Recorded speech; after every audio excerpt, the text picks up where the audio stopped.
അത്യാവശ്യം എനിക്ക് അറിയാട്ടോ. പക്ഷെ ഞാൻ ഉണ്ടാക്കുന്ന മറ്റുള്ളവർക്ക് ഇഷ്ടപ്പെടുമോ എന്നുള്ളതാണ് എനിക്ക് പേടി. നേരത്തെ ഇവിടെ ആയിരുന്നു വെക്കുന്ന ചായപ്പൊടി, ഇപ്പൊ ഇവിടെ വെച്ചിരിക്കുന്നോ? ഇനി അമ്മ എനിക്ക് ടാസ്ക് തരാൻ വേണ്ടി മാറ്റി വെച്ചിട്ടാണ് പോയതാണോ?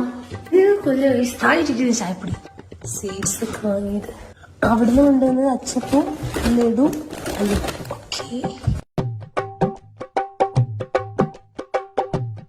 അയ്യോ ഇനി ഞാൻ ഡെയിലി ഇവിടെ ആണല്ലേ. എന്തോ ഈ ഒരു കുറി ഇട്ടപ്പോ തന്നെ ഫേസ് ചേഞ്ച് ആയ പോലെ ഫീല് എനിക്ക് ഭയങ്കര ഇഷ്ടമായിരുന്നു. ഏട്ടനും പറഞ്ഞു ഈ ഒരു ജസ്റ്റ് ഒരു കുറി ഇട്ടപ്പോ തന്നെ ഒരിച്ചിരി ഏജ്ഡ് ആയിക്കൊരു ഫീലോ ഒരിച്ചിരി മെച്യൂരിറ്റി വന്ന ഫീലോ എന്താ എനിക്ക് അറിയത്തില്ല.